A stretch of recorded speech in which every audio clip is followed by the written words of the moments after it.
Your Excellencies, I apologize for my voice.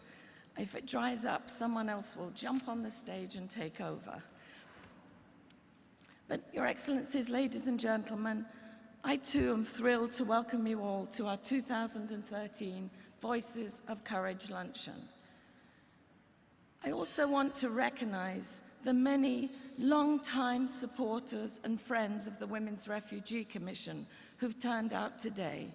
We would not be the strong organization that we are without your presence. So I thank you all for being here and for your continued support of our work. An extraordinary woman founded the Women's Refugee Commission about 25 years ago. Catherine O'Neill was a passionate advocate for the rights of refugee women and children. Her commitment to giving voice to refugees around the world has shaped humanitarian practice today. In December, Catherine passed away after a lifetime dedicated to this issue. Her legacy is reflected in the countless women and children who have benefited as a result of the organization's work. Catherine's vision has become a vibrant reality. Collaborative problem solving and fierce advocacy remain at the heart of our work. Everything we do begins and ends with the people we serve, and this distinguishes us in the humanitarian field and allows us to have a powerful and lasting impact. In spite of tremendous progress, in too many places, displaced women and children are still at great risk. Syria, Mali, the Democratic Republic of Congo. We have all seen the pictures and heard about the sexual violence experienced by women fleeing conflict. Women who exploited and abused when they tried to earn a living to support their families. Girls who are sold into early marriage to pay family debts. But there are many stories we don't hear. People who remain invisible, voices that are not heard. Among the most hidden and neglected of all displaced people are persons with disabilities. As we traveled to refugee camps, we were shocked by the human rights abuses against them and the indifference we observed.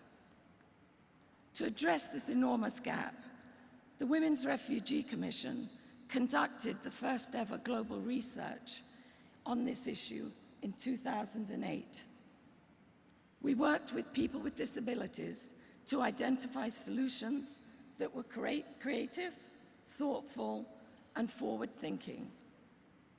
We took our research and created guidance for humanitarian practitioners to help them design programs that are inclusive and accessible. Throughout this journey, we have learned some important lessons. First, it's not about changing people with disabilities to fit our programs. It's about changing the way we, humanitarian actors, plan and design our programs to ensure that they are fully inclusive and accessible. People with disabilities have the same right to healthcare, work, and education as everyone else. Last month, excuse me, the UN Refugee Agency, UNHCR, asked us to go to Lebanon to assess how refugees in Syria, the Syrian refugees with disabilities, were being included in their assistance efforts. Hundreds of people are arriving each day with new, war-related impairments, like the 16-year-old mother we met, who was disabled after being shot in the back while shielding her 3-month-old baby as they were fleeing the city of Homs. The findings from our trip will help agencies like UNHCR better respond to the growing number of refugees from Syria with physical and mental impairments. The second lesson, persons with disabilities are the best people to advise us on their needs and the different ways we should adapt our programs. We have to find them, reach out, and engage them as equal partners in our work.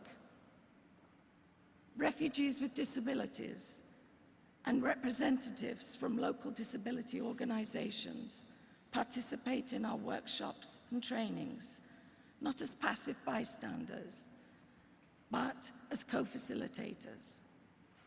When we asked a deaf Bhutanese refugee in Nepal about how we should make programs more effective, she suggested using drama and performance with sign language when doing community education. The entire community benefits. Finally, time and again, we have seen how people with disabilities are excluded from aid programs because of perceptions about what they can't do as a result of their impairment. In Ethiopia, we met a young woman named Hoden who had lost her sight and her arm. But because she learned to read and write Braille using one hand, she was able to go to school and refused to let this impairment prevent her from getting an education. The Women's Refugee Commission has learned to look at what people with disabilities can do.